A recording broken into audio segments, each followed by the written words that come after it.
কুমারঘাটের বিধায়ক ভগবান দাস মানবিক উদ্যোগ নিয়ে অসুস্থ বিশ্বজিৎ সরকারের মরদেহ পরিবহন ও পরিবারের পাশে দাঁড়ালেন। আর্থিক সংকটে পড়া পরিবারকে তিনি দ্রুত সহায়তা প্রদান করেন। তার এই মানবিকতা কুমারঘাটবাসীর প্রশংসা পেয়েছে।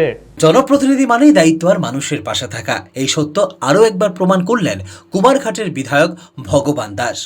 মানবিকতার এক উজ্জ্বল দৃষ্টান্ত স্থাপন করে তিনি আবারও মানুষের হৃদয়ে জায়গা করে নিলেন।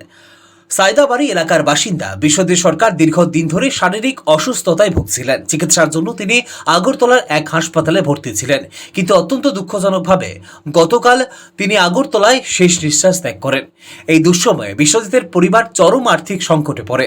মরদেহ কুমারঘাটে আনার মতো সামর্থ্য ছিল না তাদের। এই অবস্থায় বিশ্বজিৎ সরকারের ছেলে দেবার্ঘ সরকার অনেক খোঁজাখুঁজি করে বিধায়ক ভগবান দাসের ফোন নম্বর সংগ্রহ করে তাকে ঘটনাটি জানান। ঘটনা জানার পর এক মুহূর্ত দেরি না করে বিধায়ক ভগবান দাস ব্যক্তিগত উদ্যোগে আগরতলা থেকে মরদেহ পরিবহনের জন্য গাড়ির ব্যবস্থা করে দেন। শুধু তাই নয়, তিনি পরিবারের পাশে দাঁড়িয়ে প্রয়োজনীয় সহায়তা প্রদান করেন। এই মানবিক পদক্ষেপের জন্য কুমারঘাটবাসী বিধায়ক ভগবান দাসের প্রতি কৃতজ্ঞতা প্রকাশ করেছেন। সামাজিক দায়বদ্ধতা ও সহমর্মিতার যে পরিচয় তিনি আবারও দিলেন তা নিঃসন্দেহে প্রশংসনীয়। মানুষের বিপদের সময় পাশে দাঁড়ানোই একজন প্রকৃত জনপ্রতিনিধির পরিচয় বলে সকলে মনে করছেন। ব্যুরো রিপোর্ট, নিউজ তৎকাল 24। যে কাজে উপনীত সেখানে আমরা অত্যন্ত মর্মাহত এবং শোকাহত।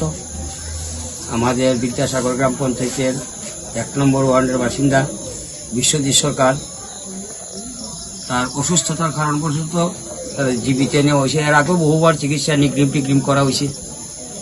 নেহাত গরিব, নিতান্ত গরিব, দর্জি ছিলেন উনি।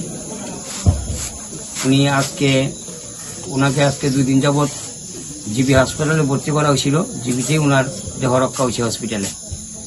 এখন আনার মতো আমাদের কোনো ব্যবস্থা, তার কোনো ব্যবস্থা নাই। এমন নেহাত গরিব একটা ছেলে, সেও টিউশনি করে খায়।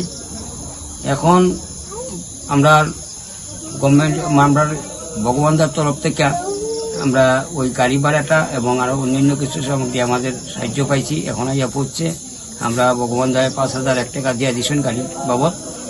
আর আমরা যেটা সোশ্যাল বন্ধুর যে কাজগুলা করতেছি আমরা। আপনারা দেখছেন নিউজ তৎকাল 24।